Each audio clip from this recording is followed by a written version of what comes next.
Most of us were told that piling more vegetables on the plate is always the safest move for our kidneys. Yet here is the quiet twist I learned at the bedside over decades of practice. When kidney function is fragile, the wrong vegetable in the wrong form can nudge creatinine upward while you believe you are doing everything right. I do not want fear to steer your dinner. I want a small change you can make tonight. Before your next meal, reach for whole vegetables and a simple from-scratch sauce and set aside the concentrated jars that sit in the pantry. That one swap lowers the hidden load your kidneys have to clear and gives you breathing room while we learn the rest together. I speak in the first person because I have watched too many good people do all the right things and still feel worse. The kidneys are filters that prefer a gentle stream. In later life, the flow can thicken like trying to push sludge through a coffee straw. That is why the form and the dose of certain plant compounds matter. For many older adults living with chronic kidney disease, experts in the United States advise paying closer attention to dietary sources of potassium and oxalate, because an overload can raise the risk of dangerous heart rhythms or painful stones. Those same experts also remind us that preparation changes the mineral burden, which is why a whole tomato behaves very differently from a concentrated sauce. Here is what this means for you on a Tuesday night in an ordinary American kitchen. If you have been leaning on convenient sauces or large portions of vegetables that are naturally dense in potassium, your kidneys may be working harder than they need to. I have seen patients who simply returned to whole produce, cooked it in water and drained the liquid, and leaned on low potassium choices like cauliflower and onion and garlic. Find that their meals felt lighter and their energy steadier. This is not magic. It is physiology. Less in means less to clear. I am not here to take away your comfort foods or to put you on a punitive list. I am here to teach you a safer rhythm so the foods you love do not work against you. Even if your last lab mentioned creatinine and it left you uneasy, remember this truth that has kept many of my patients calm. Small, consistent adjustments beat dramatic overhauls. If you cook at home most nights, you already control the biggest lever. Choose whole instead of concentrated. Choose cooking methods that let minerals leave the pot with the water. Choose flavors that protect more than they provoke. You deserve more than warnings.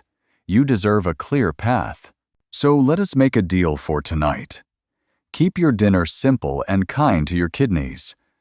Build your flavor base with onion and a little olive oil. Add a handful of chopped cauliflower and finish with garlic that you let rest after crushing so its protective compounds can fully form. This is a real-world plate that fits the guidance I give in clinic, and it is one you can enjoy without fear. You will still see color on the plate, and you will not feel deprived. I promise to back every claim with sound reasoning, and with the same caution I use when I speak to families in the hospital. The goal is not to scare you into silence. The goal is to make you confident enough to keep cooking. In the next part, I will walk you through the common traps that hide in everyday kitchens and the simple workarounds that make your meals friendly to your kidneys. For now, hold on to this opening rule that has never let my patients down. When in doubt, choose the whole food and the gentler preparation, and let your kidneys breathe a little easier. When a lab slip shows creatinine inching upward, many people shrug and assume it is just another number. But I can tell you, after years at the bedside, it is far more than ink on a page. For the kidneys, that quiet climb is like a red warning light on the dashboard that too many ignore until the engine stalls. I have cared for countless older adults who thought they were simply tired from age until the day they learned that each week would now be divided into long sessions of dialysis. Imagine sitting still for 4 hours 3 times every 7 days, while a machine does what your kidneys once handled silently. That reality is exhausting not only for the body but for the spirit. Here is the good news. Most people are not destined to that chair if they act early. In fact, national kidney groups in the United States emphasize that even small shifts in diet can slow or even prevent the march toward dialysis. The problem is that the danger hides in plain sight. We reach for vegetables believing they are always safe fuel for our bodies, yet certain forms can quietly load the blood with more waste than weakened kidneys can clear. Creatinine rises not because you failed to care, but because your filter is clogged, the same way a coffee maker sputters when sludge coats the screen. I remember a gentleman in his late 60s who came to me worried after his lab showed a creatinine just over 1.2. He looked fine, walked daily, and believed his meals were textbook healthy. Yet his love for canned sauces and hearty vegetable stews was pushing his potassium higher day after day. Once we switched him back to fresher produce and adjusted his portions, his next test stabilized and his energy returned. That small correction spared him years of treatment he feared were inevitable. So if you have ever looked at a lab report and felt dread rising in your chest, let me share this hope. A single adjustment tonight matters. Choose fresh over concentrated, boil and drain when possible, and keep your portions moderate. These steps do not cure kidney disease, but they give your body room to breathe. Remember, creatinine is not a verdict. It is a message. Listen early, and you may never hear the hum of that dialysis machine. For many families, nothing feels more comforting than a bubbling pot of tomato sauce filling the kitchen with its sweet steam. Yet here lies the paradox I have seen too often. What looks like a bowl of love on Sunday can turn into a surge of hidden minerals that quietly overwhelm fragile kidneys by Monday. The trouble is not the fresh tomato sliced on a summer plate. It is the concentrated form, simmered and reduced and sealed into jars. That becomes a minefield. In that half cup of sauce, you are not tasting a few tomatoes. You are swallowing the condensed load of many. It is as if a tiny glass holds the weight of a quarry, and for a body already struggling to clear potassium, that is a crushing burden. I cared for a woman in her early 70s who lived alone and often relied on store-bought sauce because it was quick. She believed she was eating clean, avoiding red meat and piling pasta with vegetables. Yet her lab told a different story. Her creatinine crept up, her potassium hovered near dangerous levels, and her energy dipped. When I traced her diet, we found the jars on her shelf were the culprits. Once she began roasting red peppers and blending them with a little olive oil and garlic, her meals stayed vibrant, but her numbers steadied. The science backed her experience. Dietitians in the United States note that a single cup of pasta sauce can deliver nearly half the daily potassium limit for those on a kidney diet. That figure is not abstract. It means the heart rhythm itself can become unstable when the balance tips. So the lesson is not to fear the tomato itself, but to respect its form. A slice or two of fresh tomato can be harmless, even enjoyable, but the concentrated version is another story entirely. Preparation changes everything. By choosing whole foods and gentler methods, you reclaim control from the factory and give your kidneys a chance to rest. Next time you stir a pot, consider whether you are feeding your body a garden or a concentrate. That choice can mark the line between strain and stability. The image of asparagus often brings to mind fine dining, a slender spear laid gently across a white plate, the symbol of health and sophistication. Yet I have learned in practice that this elegant vegetable can carry a hidden weight that fragile kidneys cannot bear. The surprise is how little it takes. Just a small handful of spears can tip the balance. Each bite seems harmless, but together they can flood the bloodstream with more potassium than the body can safely move.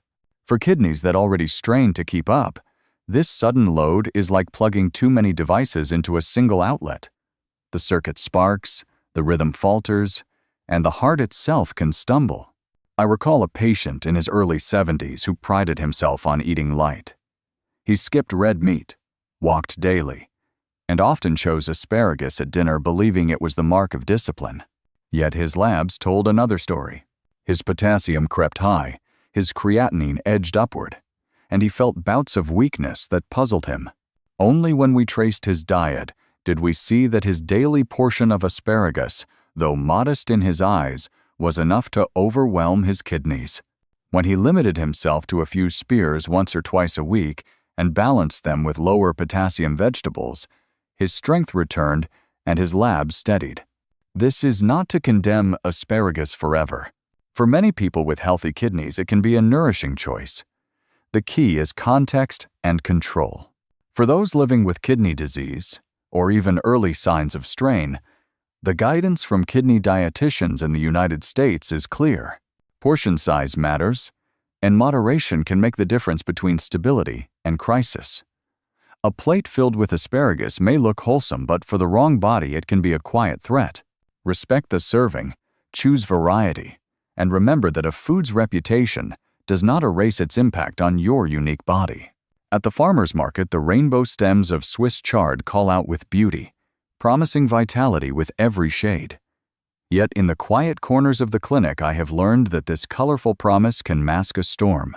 Swiss chard is a double-edged blade. On one side, it carries a load of potassium so dense that even a small serving can crowd the bloodstream. On the other side, it hides sharp crystals called oxalates, the same particles that carve kidney stones inside delicate tissue. Together, they strike from two directions, pressing on the heart and cutting through the urinary tract.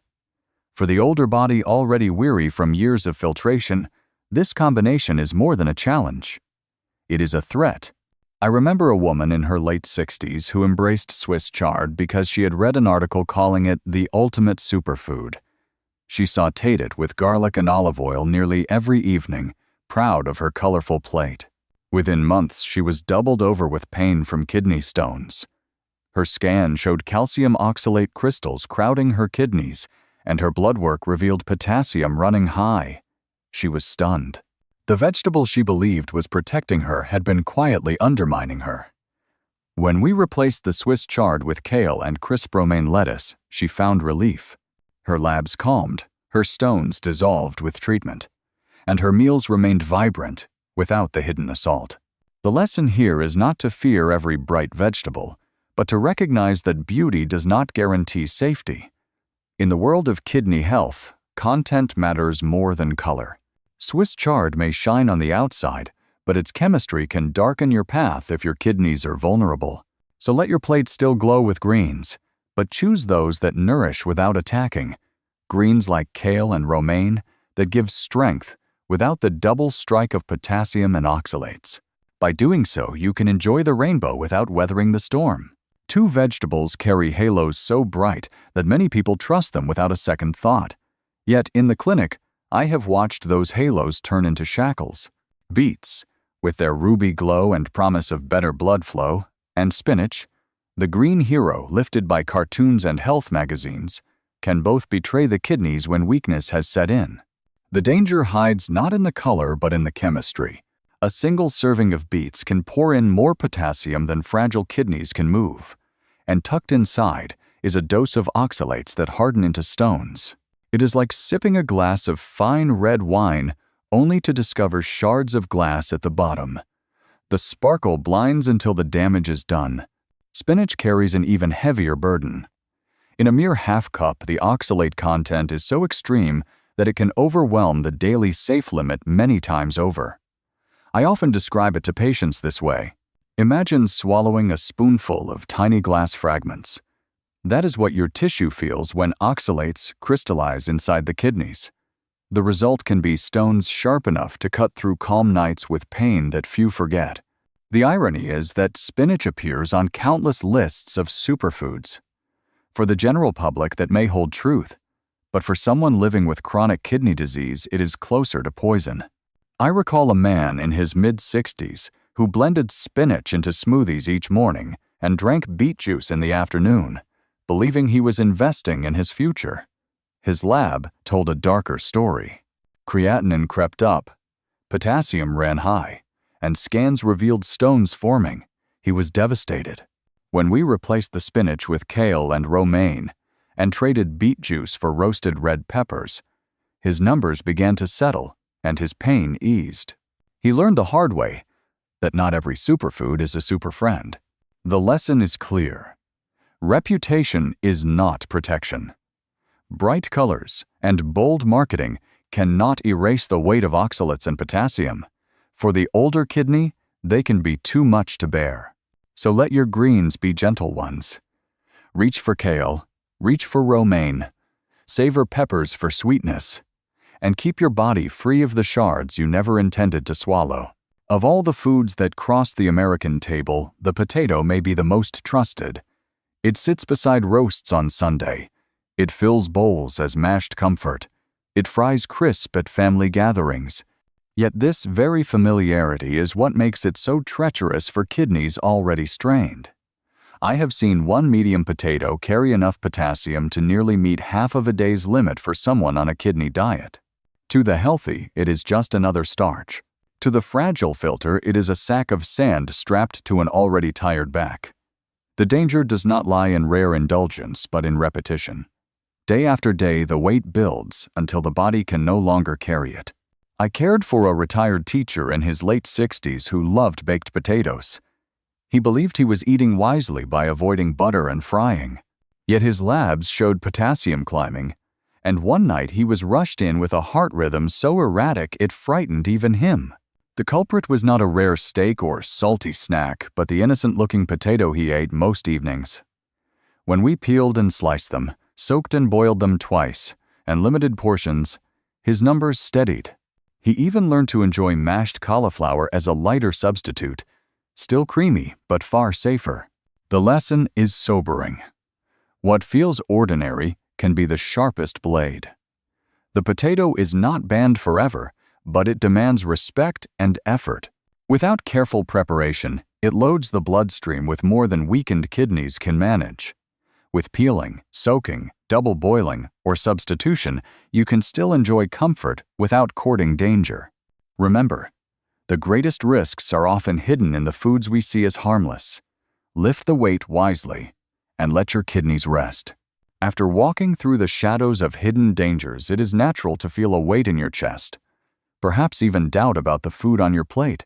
I have watched many patients leave my office with worry etched across their faces after learning that staples they trusted were quietly working against their kidneys. Yet this is the moment I most enjoy in the conversation, because now I get to share the light. Just as every tunnel holds a lamp at its end, your kitchen holds foods that do not threaten but protect, that do not overload but relieve. These are the vegetables that give back strength instead of stealing it. I remember the look of relief on a patient's face when I told her that not every vegetable was on trial. She had come to me frightened that she could no longer enjoy meals without fear. When she heard there were choices both safe and satisfying, she leaned back in her chair and finally breathed easier. That moment of release matters as much as any prescription. Our bodies need hope as surely as they need nutrients. The science supports this comfort. Organizations like the National Kidney Foundation have long listed certain vegetables as kidney-friendly because of their lower levels of potassium and phosphorus and their protective compounds that calm inflammation. These are not exotic or costly foods. They are humble, affordable, and easy to find. In the next moments, I will walk you through 3 of these champions, each with its own quiet way of defending your kidneys and lowering creatinine. For now, hold on to this truth. The story is not all warning and loss. There is a brighter side, and it is waiting in your very own pantry. The foods I am about to share are not flashy. They do not cover the magazine covers or get marketed as miracle cures. Yet in my practice, they have stood as quiet guardians, turning meals from threats into medicine. Take cauliflower, for instance. For years, it was the forgotten side dish, steamed to blandness, passed over for richer choices. But for the kidneys, it is a loyal sentry. Its levels of potassium and phosphorus are low, which means it adds bulk without burden, and hidden within is sulforaphane, a compound that calms inflammation and protects delicate tissue. I once had a patient who nearly cried when she thought she could never enjoy mashed potatoes again. When she learned that mashed cauliflower could take its place, creamy and gentle, her face lit up. That discovery turned fear into relief. Then there is the onion. Most of us treat it as a base for flavor, something we chop and forget. Yet, it is more than seasoning. Inside lies quercetin, a powerful antioxidant that acts like a shield around the kidneys. With its naturally low potassium, phosphorus, and sodium, it builds flavor without adding strain. I remind my patients that the sting of tears while chopping is a small price for the protection it offers. And then there is garlic, the ancient warrior. For centuries, it has been used in kitchens and in remedies, and modern science finally confirms what tradition knew. When crushed and allowed to rest, it creates allicin, a compound that lowers inflammation, eases blood pressure, and supports kidney function itself. I tell patients to let the garlic sit 10 minutes before cooking, and they are giving themselves a free medicine every time they cook. These 3 foods may not carry the glamour of so-called superfoods, but they are safer, cheaper, and more reliable allies for anyone fighting high creatinine. They prove that healing does not always come in a bottle. Sometimes it sits quietly in your pantry waiting for you to notice. Every meal we choose is either a spark that sets fire to fragile kidneys or a shield that defends them. That is the truth I want you to carry with you long after this conversation ends. We have walked through the 6 vegetables that can quietly raise creatinine and erode kidney function. We have also stepped into the light of 3 allies that lower risk and give back strength. This is more than a list. It is a compass in the storm, pointing you toward safety when the winds of habit try to blow you back to danger. I have watched too many patients suffer not from lack of will, but from lack of knowledge. They were betrayed by the foods they thought were safe. You now hold the knowledge they never had. That knowledge is not meant to be locked away, it is meant to be shared. When you pass it on, you are not just clicking a button online, you are placing a lifeline into someone else's hands.